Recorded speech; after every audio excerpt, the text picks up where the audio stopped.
speak to Stephen Kinnock, who's the Labour MP for Aberavon. He campaigned to remain. He's a member of the cross-party Brexit committee and plans to vote against Mrs May's deal. Good morning. Hello, good morning. What is wrong with that deal as far as you're concerned? Well, it's a blindfolded Brexit. We're being asked to go through the division lobbies to commit £39 billion of taxpayers' money for a leap of faith. The political declaration on the future relationship is 26 pages of waffle. Just lots of meaningless, vague commitments to this or that. And it's just not solid enough. And that's why I've been arguing for 2 years for us to commit to going into the European Economic Area. It's sometimes called the Norway or Norway Plus option. And I think that would give the security and the stability that our economy and our people so desperately need. I mentioned you're on the Brexit committee, and the last time I interviewed you was at the Labour conference in Liverpool, and you were telling me at that time that you had real concerns about the impact of a no-deal Brexit. Yet by voting against this, you're pushing us further towards a no-deal Brexit. No-deal Brexit is a hoax. It's not going to happen. I've sat on the Brexit Select Committee, as you mentioned, and heard hours and hours of evidence from HMRC, from DEFRA, from the pharmaceutical industry, financial services, the farmers, you name it. They cannot absorb the shock of a no-deal Brexit. The Prime Minister knows that. She is cynically using it as an attempt to scaremonger MPs and bounce us into voting for her deal. It's not going to happen. You are being cynical. If you know how disastrous it could be, and you are still voting down the deal which you've been told is the only deal on the table. No, because it's a bluff. And I think it's time to call the Prime Minister's bluff. She has played these whole negotiations as an attempt to cling on to power.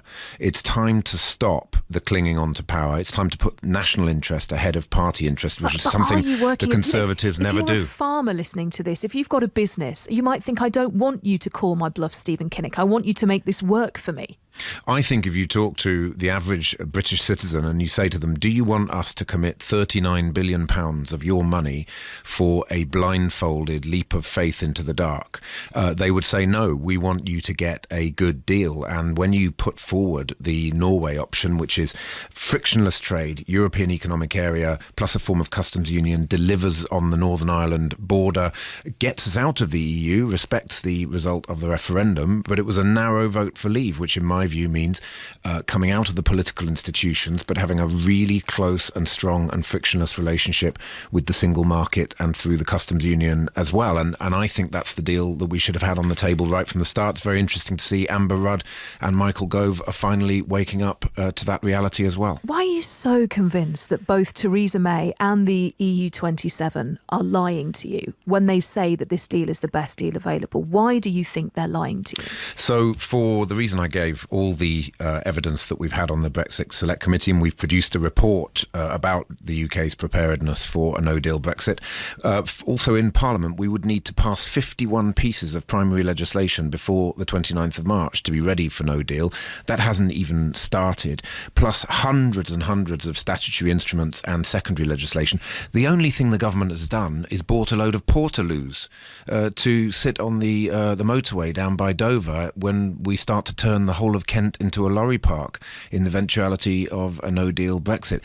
It is not going to happen, and we cannot allow ourselves to be bounced by the Prime Minister's scaremongering. This is the time for Parliament to stand up and say, we've had enough of facilitating you, Theresa May, just clinging on to power. We've got to put the country first.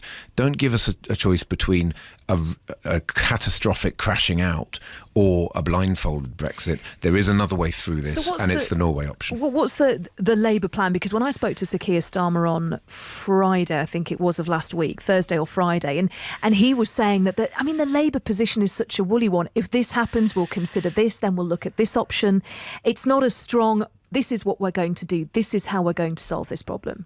Yeah, I've been arguing for 2 years for this, so I've been pretty consistent in that. I think clearly I would love to have a general election, and I'd love to kick this incompetent shower of a government out so that we can do a better job. But the reality is I don't think that turkeys vote for Christmas. Yes, I don't see that. But equally, the position that Labour are in, some people will say that's not incredibly competent because you're not presenting as a party a coherent alternative. We've got a very strong position on a customs union, so that's great. And I think Jeremy's been on a journey with that, and he has set that out very clearly. What we are lacking is a clear narrative on the single market, and that's where the European Economic Area fits in. I would dearly love the leadership of my party to come round to this position. I've been banging this drum for 2 years now, and I hope but that's not a there's party still that's time. election ready, is it?